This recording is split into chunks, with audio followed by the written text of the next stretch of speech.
தமிழகம் அதிக நிதி சுமையில் இருப்பதற்கு மத்திய அரசே காரணம் என காங்கிரஸ் சட்டமன்ற குழு தலைவர் ராஜேஷ்குமார் தெரிவித்துள்ளார். குமரி மாவட்டம் கிள்ளியூர் சட்டமன்ற தொகுதிக்குட்பட்ட காங்கிரஸ் செயல் வீரர்கள் கூட்டம் கருங்கல் பகுதியில் நடைபெற்றது. இந்த கூட்டத்தில் கலந்து கொண்ட காங்கிரஸ் கட்சியின் சட்டமன்ற குழு தலைவர் ராஜேஷ்குமார் செய்தியாளர்களுக்கு பேட்டியளித்தார். மத்திய அரசு தமிழகத்திற்கு வழங்க வேண்டிய நிதி பகிர்வை முறையாக வழங்கவில்லை என குற்றம் சாட்டினார். தொகுதி பங்கீடு தொடர்பாக காங்கிரஸ் சார்பில் அமைக்கப்பட்ட குழு ஏற்கனவே முதலமைச்சர் மு.க.ஸ்டாலினை சந்தித்து பேச்சுவார்த்தை நடத்தியுள்ளதாகவும் குறிப்பிட்டார்.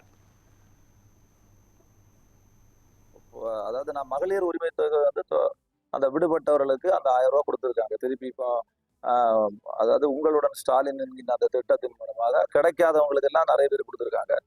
பொங்கல் தமிழர் திருநாள் பொங்கல் திருநாளுக்கு இந்த தடவை 3000 ரூபாய் கொடுத்துருக்காங்க. ஆனா தமிழகத்தை பொறுத்தவரை ஏற்கனவே நிதி சுமை ரொம்ப நிதி சுமை இருக்கு. ஏன்னா இன்னைக்கு மத்தியில் இருக்கக்கூடிய மோடி அரசாங்கம் தமிழ்நாடுக்கு கொடுக்க வேண்டிய நிதி பெயர்வை ஒழுங்கா கொடுக்கல. இப்போ கூட நீங்க பாத்தீங்கன்னா அந்த ஒருங்கிணைந்த கல்வி திட்டத்துக்கு கொடுக்க வேண்டிய நிதியை இன்னும் கொடுக்காதனால அதுவும் அந்த இருந்தாலும் தமிழக அரசு அதை பொருட்படுத்த அவங்களே அதை செய்யறேன்னு சொல்றாங்க. அந்த அளவுக்கு நிதி நெருக்கடி இருக்கு.